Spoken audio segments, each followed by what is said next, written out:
Early July 2024, we visited the Mystic Seaport Museum, the largest maritime museum in the U.S., known for its collection of sailing ships, shipyard, and the recreation of an entire 19th century seafaring village. This museum is amazing. They've made it up like a little town to show everything about Mystic, mostly about the ships and the shipbuilding. It's incredible, and I can't possibly show you everything, but I'm gonna try to give you enough. And then there's lots of YouTube videos about this place if you want more information. But they give you 2 days with your admission, so check it out. And it's dog friendly. However, pets are not allowed in the restaurant or the exhibit buildings. It was a very hot and humid day, so we opted to leave Daisy home in the comfort of the RV.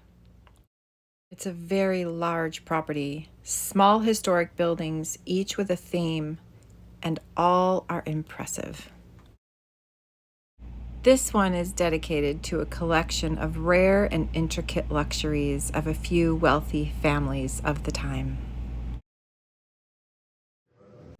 The spineless exhibit displayed the intricate, delicate, and unique glass creations of German father and son glassmakers Leopold and Rudolf Balska.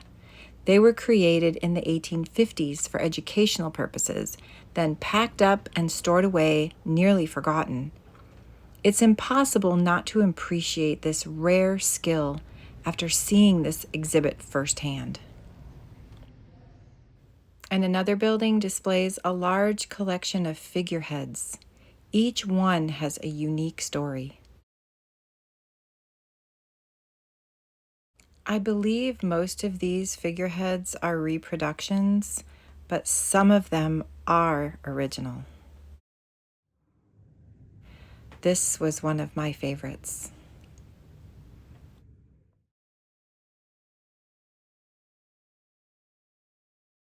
Being in the presence of these masterpieces gives one a deep sense of appreciation for the passion and skills of the artists, both from the past, present, and those still to come.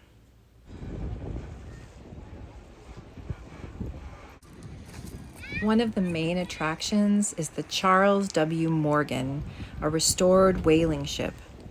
Boarding and touring this massive historical ship left me with many incredible emotions, an appreciation for what our ancestors went through, accomplished, and also gratitude for our current comforts.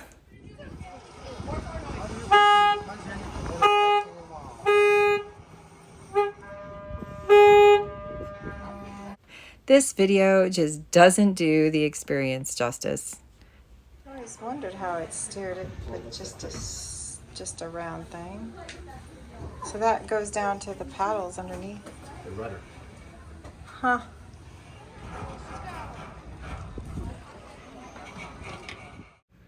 Equally impressive and exciting is the working shipyard. The LA Dutton is currently undergoing a 10-year restoration, and we were able to board it and see the work in progress. They've been working on it for 2 years so far. We learned so much from the generosity of the volunteer on board. Wow.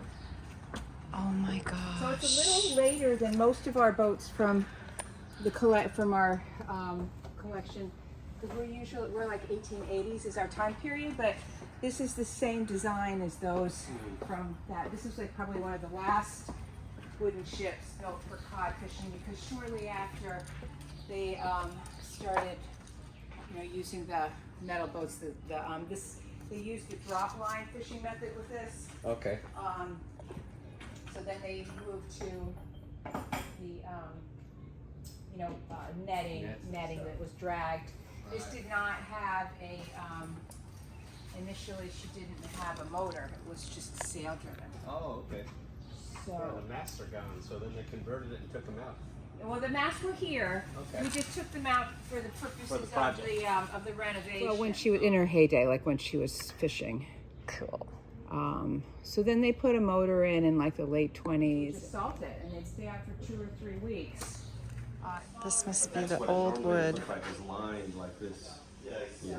Yeah, and this is, they've removed it. Are they going to remove every single one of these boards? Wherever it's rotted, they gotta replace it. That's insane. Oh, look, I think those down there Those are done. are done. The enormous project feels overwhelming, and I'm grateful for the skilled craftsmen who have the knowledge, determination, and resources to accomplish these historical preservation projects. What a privilege it must be to participate in such an endeavor.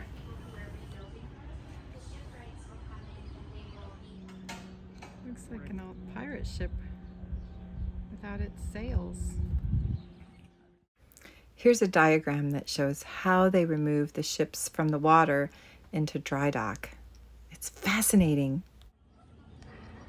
A little bit of information if you're interested. And here she is. They can bring the boats all the way out here. Oh my goodness, we actually get to go in the shop.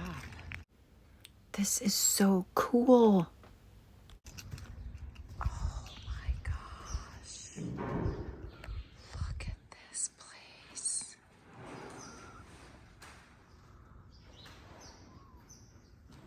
Smells like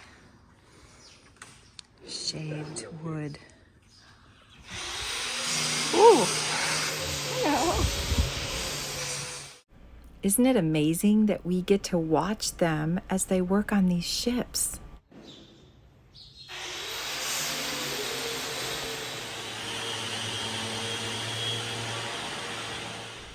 This is a really great museum for children.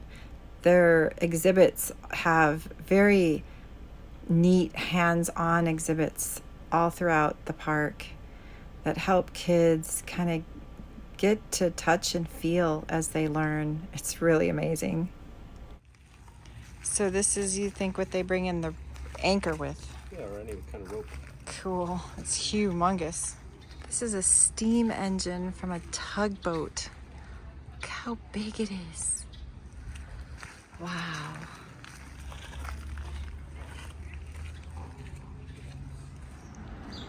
That's a very big tugboat.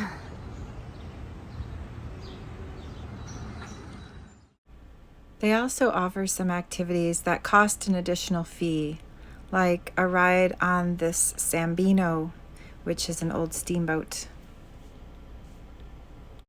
This entire building is home to an impressive small-scale model of the area back in the 1800s.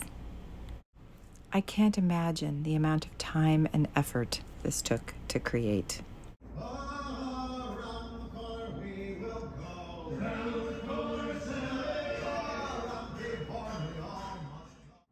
By the 1870s, the center of wooden boat building moved north to Maine in Canada. By 1883, all the major shipyards were closed. Wooden shipbuilding returned to Mystic in the early 20th century, but by 1919, it seemed that its glory days were gone forever. I never knew that Connecticut came from an Indian name, but this is interesting. They make these boats with fire. The fire burns out the hull. So cool.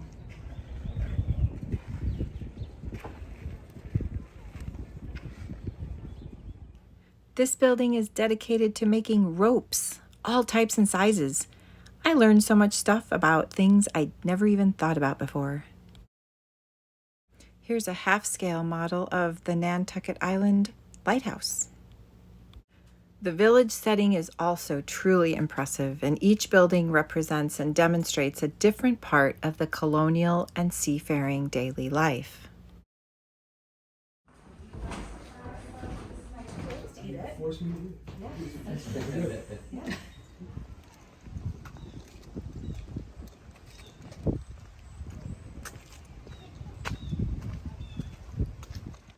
There's even a model shipbuilding with a real live expert to answer your questions. The These ships are really impressive. Thank you. Yeah, And when you see the Mayflower too, the replica of it in Plymouth, it's about maybe a quarter larger than the actual ship was. Why is that? Yeah, we needed to make it a little bit more seaworthy. They built it in the 1950s. England gave it to us as kind of a commemoration of our the Plymouth settlement. But that was actually originally, the Mayflower was originally a wine ship. It transported wine from France to England. And I didn't know they had ships for wine. Mystic Yes. Seaport. yeah, it was a cargo ship. It was just a regular cargo ship. SSS. And when they say a ton, you know, a ship is rated in tonnage. A ton was originally a large cask of wine, and that was how it was referred to. That the ship could carry 50 tons, or 50 of these large barrels. You can ask the Cooper about that. That's a question to ask the Cooper. Contents, you don't know how much oil you're going to get out of it, you don't know how much makes it back to the ship, how much of it worked. There's a whole lot of different, you know, outside things. variables. So exactly. So once the fire is hot enough, you can actually forge something. Yes. Where did you learn to do this? Here. Here, cool. Yeah, I was doing some other things around the museum and had the opportunity to learn. So I figured beautiful. Keep it alive. Well, that was awesome. But guess what? It's time for lunch. And the obvious place to grab a bite to eat in Mystic would be Mystic Pizza.